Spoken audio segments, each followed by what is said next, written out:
तदीयपदपङ्कजपञ्जरान्तं तद्दैव विशतु मे मानसराजहंस प्राणप्रयाणसमये कफवातपित्तौ कण्ठावरोधनविधौ स्मरणं कृतस्ते. He always felt that Krishna and Srila Prabhupada showed him the way, however, and soon he took up his spiritual life in earnest again, becoming dedicated to trying to ensure that Srila Prabhupada's desire for ISKCON's future was upheld, along with preservation of Prabhupada's original books. Because of his views and his strong and courageous personality, he was not always popular. Anyone here had a run-in with Bhajahari?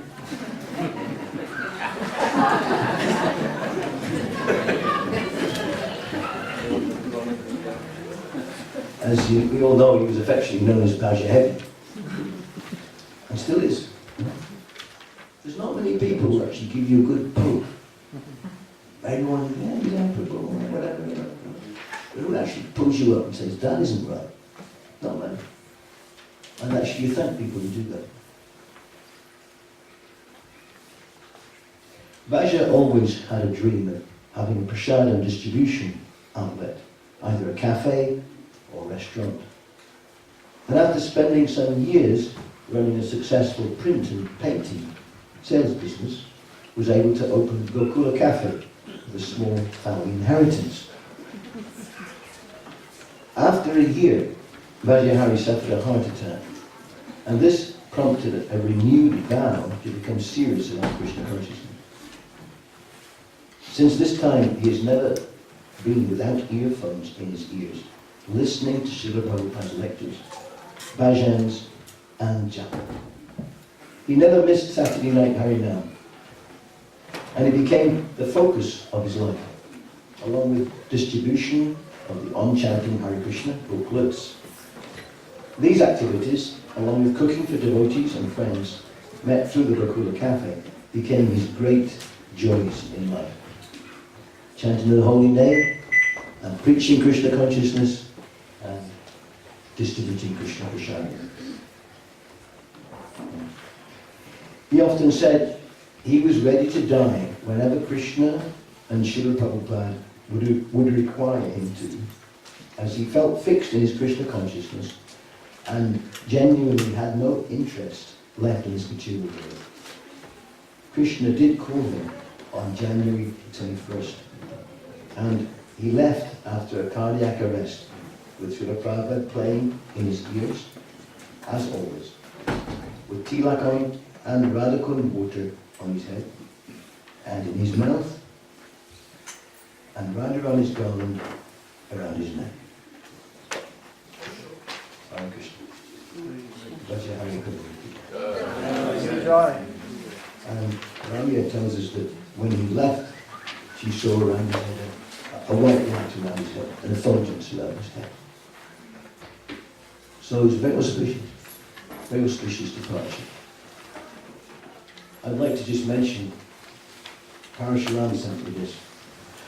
It's rather poignant, but it indicates where Bhaja's intentions were. He was totally dedicated to distributing Prabhupada's books and the holy name and prasadam. And the very last text message he sent was to Parashuram, just moments before he had his heart attack sitting on the sofa. So this is New Year's Eve. And Bhaja's just texted, he said, Para Prabhu. By the way, Parashuram is cooking the feast this evening. Para Prabhu, I'm not planning to bring the usual sound system tonight, unless you think I should for backup. My plan is to use the 2 trolleys for carrying extra on-chanting booklets. We're going to attempt to distribute 3,000 tonight. What do you think? Better. And then moments later, yes. are there any of the ladies here from that party who want to share any of their memories? Don't be shy, come on. You've been on the street collecting thousands and hundreds of thousands of them. Kamadou, thank you. Kamadou was a stalwart of the ladies' party. She really kept it on track. And she could stand up to Bhajahari as well. Big hand for Kamadou.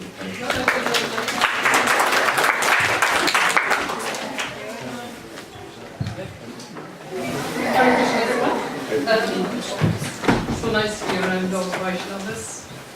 So nice to hear about the different relationships we all have with Bhaja. And so far it's been heart-wrenching. Okay, can you all hear me okay? No. You know I won't shout.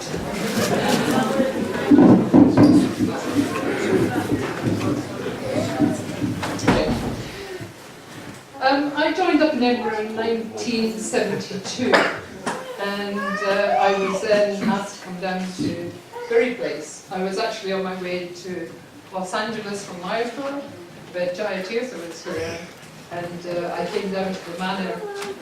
And whilst I was here, Jaya Tirtha asked me if I would work with Bhaja, the Women's Sankirtan Party. It was something I hadn't considered, but I was asked to go to Bury Place to meet with Bhaja, because there was a very groundbreaking situation happening with women's Sankirtan parties within our movement. And Bhaja was actually the pioneer in many ways of something very wonderful that then, as Sakshi said, enabled us to buy Radha Londonishwara's temple. And it was as a direct result of the Women's Sankirtan Party in England, and I think we've got Yoga here and Sudha Baba at the back, who were all members of the Sankirtan Party. Mother Kalangana, a stalwart member of the Women's Sankirtan Party, and Prabhu was also part of the party. Now I met Bhaja for the first time at Bury Place, and he had a room there where he used to sit. And it was just in the first floor opposite Srila Prabhupada's room. When Prabhupada came to Bury Place, it was just across the corridor. And Bhaja would be in there. And at the time, there was about 12 ladies as members of the Sankirtan Party. A bit varied. People would come, people would go. People would stay for a bit. Sometimes they found it too austere, so they went and did other service. Other women would come from other parts of the country and would want to be part of the party. But it was actually an amazing experience. Bhaja was a young devotee. I don't think he was married to Ramya at this time. We didn't have the manor at that time. So he was a brahmachari, and he was in charge of quite, what's the word, emotionally, a little bit highly strung young brahmacharinis who were trying to be austere and were living a life of Sankirtan, were trying to preach and trying to distribute Srila Prabhupada's books. So it's quite revolutionary in some ways. And Bhaja was there, and he would sit there, and he really knew how to handle the women. He really knew how to bring the best out of them. He knew how to protect them. He knew when to be a father to them. He was a driver. He made sure they ate well. No one had ever looked after a women's party like this before. But there was areas that was a source of concern. Sannyasi saw brahmachari looking after all the women.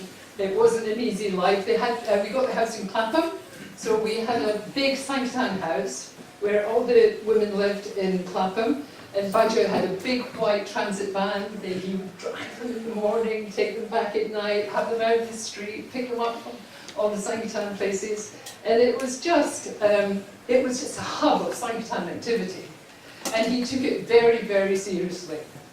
And this was. I joined Bhaja, and I probably worked with him not for so long, maybe a couple of months, but then we obtained the manor, and Bhaja was asked to go by Jaya Tirtha to come over here and be the president. So I then took over the Sankirtan Party.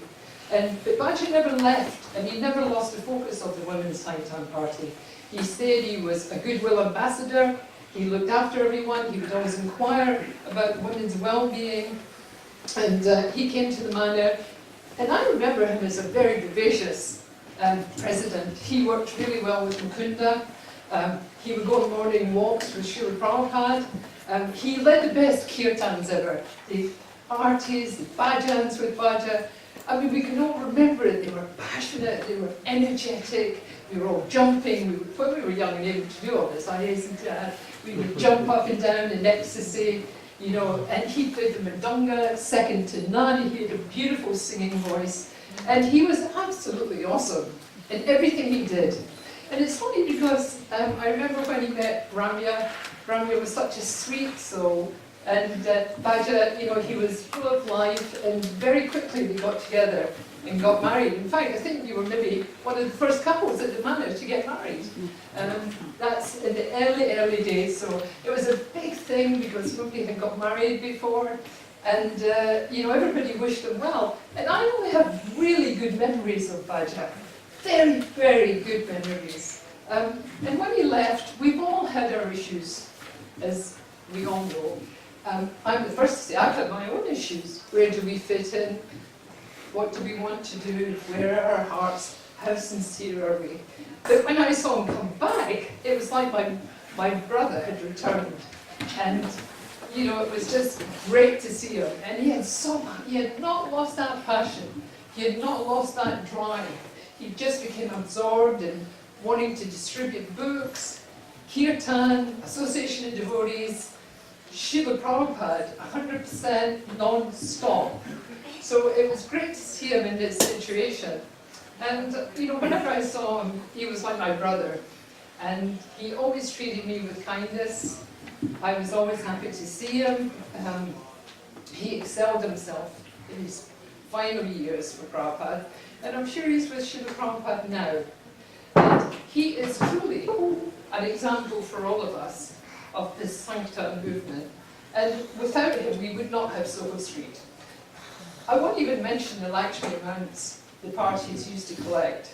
But without that Lakshmi coming in, we would not have Soho Street. And it was thanks to a wonderful party that everyone took part of. And when Bhaja moved on, the party just grew and grew and grew. And we set a precedent for the rest of the world to follow. That ladies could be looked after in Sankirtan, that they could be provided for, and that, you know, that they were making a valuable contribution to everything. And Bhaja was the pioneer of all that. And then it became like a template around the world, around ISKCON. Everybody was setting up women's Sankirtan parties. So, you know, we have to remember that he was a pioneer in so many issues of Krishna consciousness. And that's what the early days were about. Who were the pioneers? What did we establish? And what is the model to continue? And he's brought us all together. Just look at this love around the room. And everyone has a love for Bhaja. Everyone wants to say nice things about him. And that's what Vaishnava Association is all about. And for Bhaja, we can be very, very grateful. So we love you, Bhaja.